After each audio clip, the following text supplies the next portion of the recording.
munaasabad maanta halkan aan ku qabsanayno munaasabadaasi oo ah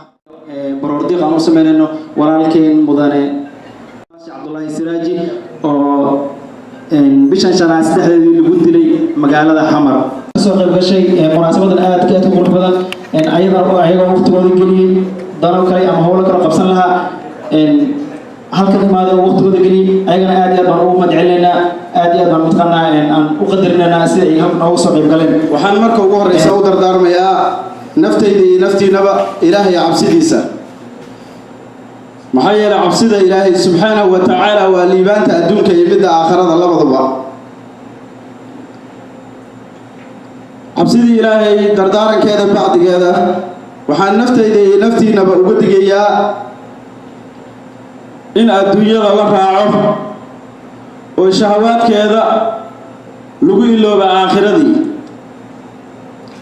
oo shaydaanka xargihiisa oo adduunyada ah ay noqdaan aan noqono kuwa ku dhaca oo gabanihii shaydaanka markaasi ku haligma in la saga digo adduunyada iyo shahawaadkeeda waa dardaarankii ilaahay subxaanahu wa tacaala addoommadiisa uu u dardaarmay waa dardaarankii rasuulkeenna sala allahu calayhi wasalam saxaabadiisa uu u dardaarmay waa dardaarankii saxaabada radiallahu canhuma ayaga dhexdooda ay isu dardaarmeen mu'miniintii ayaga ka dambeeyeyna ay u dardaarmeen waa shakhsi aada muhiim u ah dhalinyaro aada u caqli badan degan maaragtay diiniyan ka dhisan mar walbana wuxuu ahaa qof iska muusoodo maaragtay farxad ku dheehan tahay wuxuu ahaa shakhsi dhalinyarada aan isku meel kasoo kornay aada qiimo weyn ugu leh ayuu ahaa iskuul hoose dhexe waa isla soo marnay dugsi sare waa isla soo marnay ifo secondary school inkastoo aanan isku fasal ahayn laakiin fasalkii ka horeeyay ayuu ahaa waa arrin aada u weyn aad baynu noogu cuslaatay dhimashadiisii hase ahaatee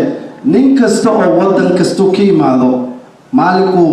su-aasha keliyaed weydiiso hebel iskuulkii ma dhammays waan dhameeyey jawaabta labaad ee ku xigta waxay tahay nin oo markaan waxbarto waxaan rabaa inaan waddankayga ka shaqo tago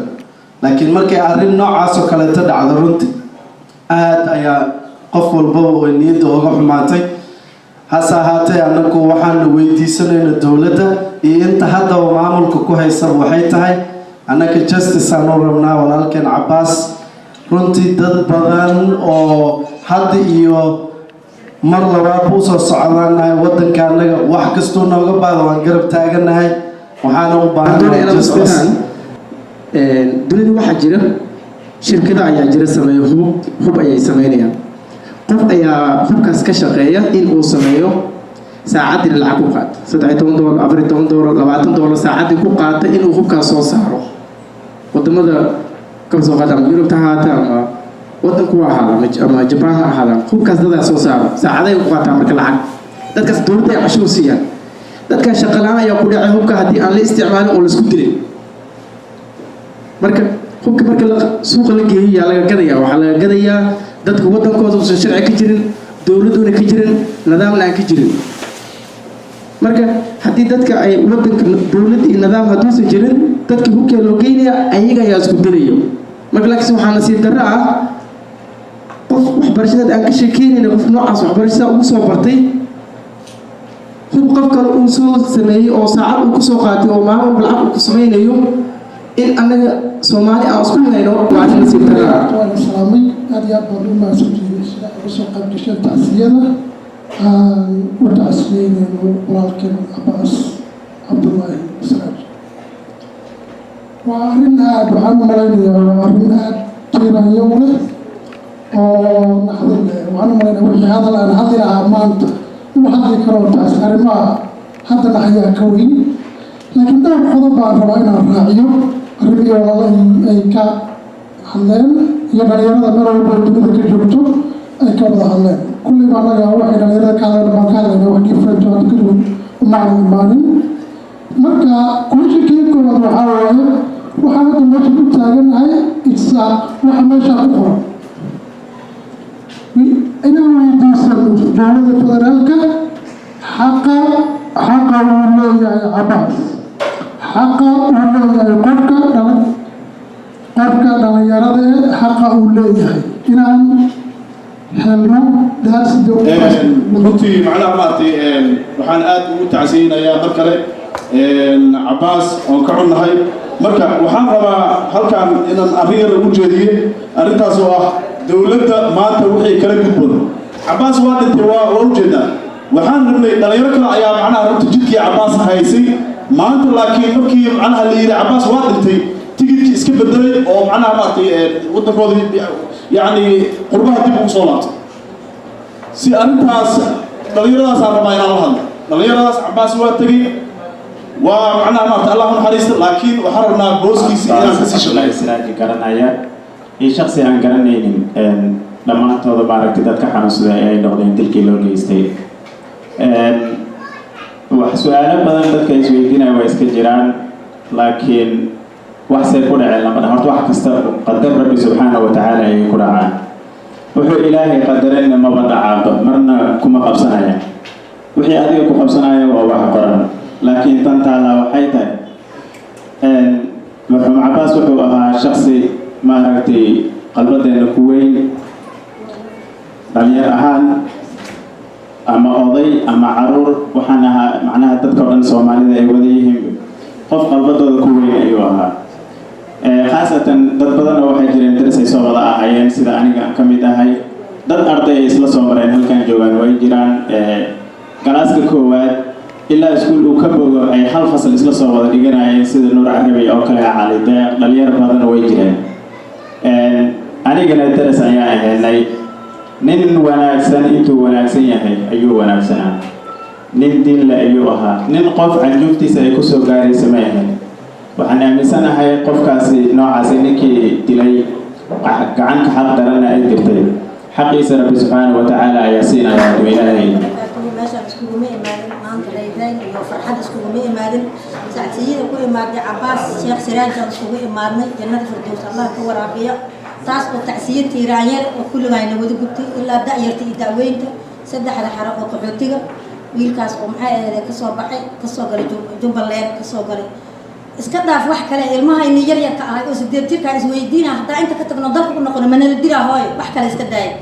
wallahi markii wiilkaas noo sheegay geeridiisa tiiraay weyn aan ugu imaaday jannada firdawsna Allah ka waraabiyo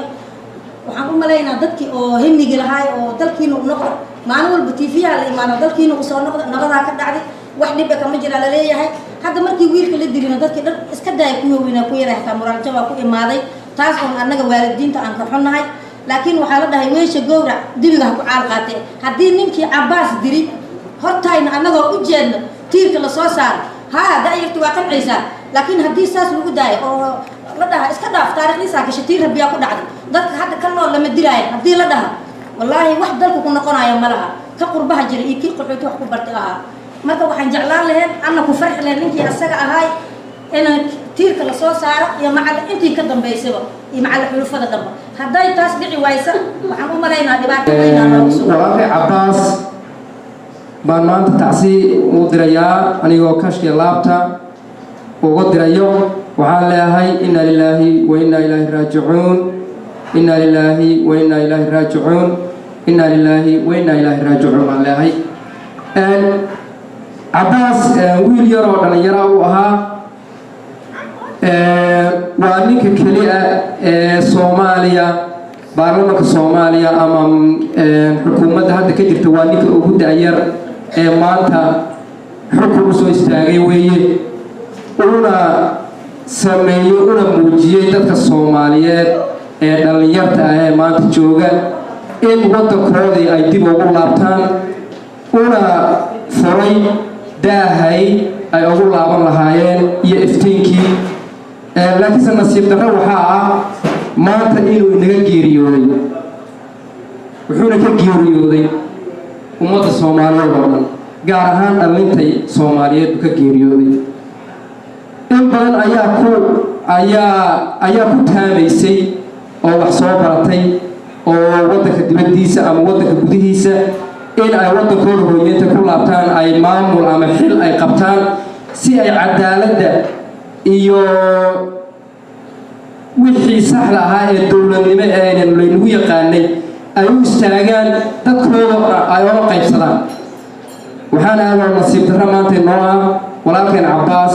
oo ninkii noogu da'yaraa oo iftiinkeenii aan noqday ugu horreeyey ee waddanka Soomaaliya ka noqday xil ka soo istaagay. baan aad ugu tacsiyeenaynaa innagu dhammaanteen aad u soo muujiseen. baan aad ugu faraxsanahay runtii. waxaana aan idinka digayaa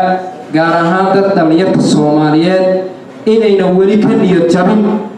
hankii Soomaaliya ay u hayeen iyo qaybtay ku lahaayeen in uu Cabbaas aynu ku soo afjarno oo aynu hore u wadno sidii aynu uga gaari lahayn waddankeena cadaalad saxa si ugu timaado oo qof walba cadaaladda uu raaco. maxaa yeelay caado waxaa inoo ah in qofka la iska dilo.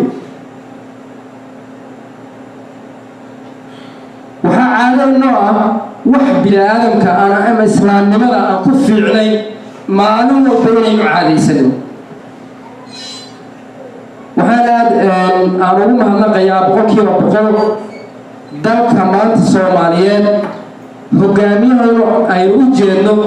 waa hogaamiye inoo iftiiminayo waddadii saxdayd iyo dowladnimo iyo xaqii Soomaaliyeed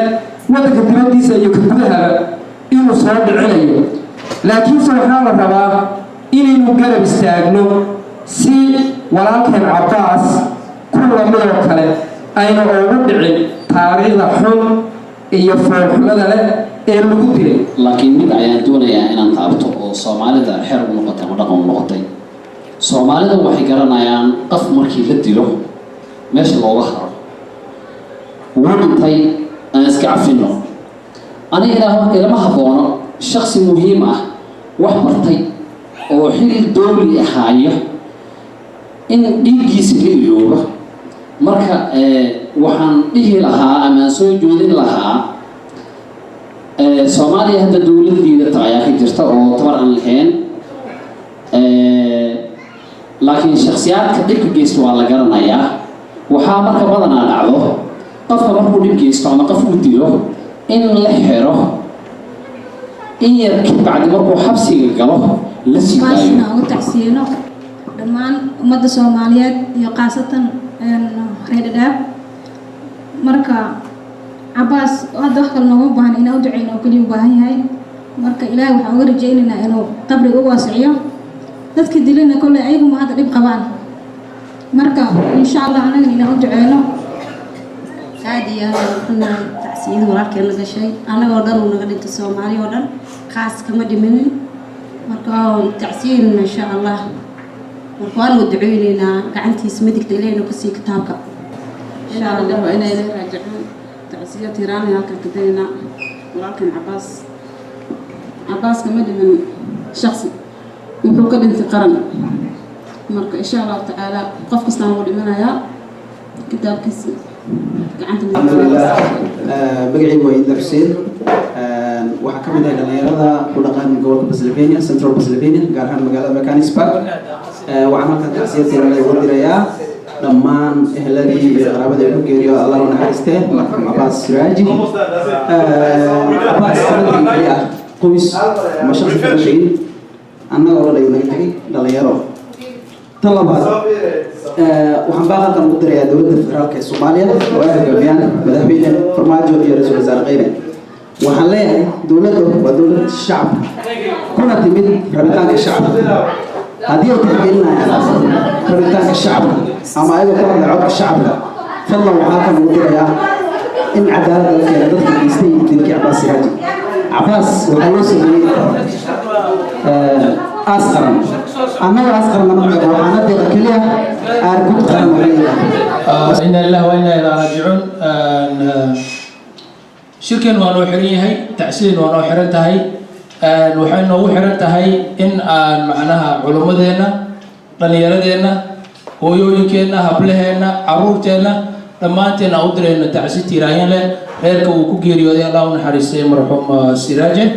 and also waxaan kale oo macnaha uu shirkeenu ugu xiran yahay inaan ka midaysanahay dhammaanteen inaan baaq guud u dirayno dowladda Soomaaliya inay ka qabato wixii macquul gal ah shilkan dhacay ee ku dhacay walaalkeen si uu qof kale ugu dhicin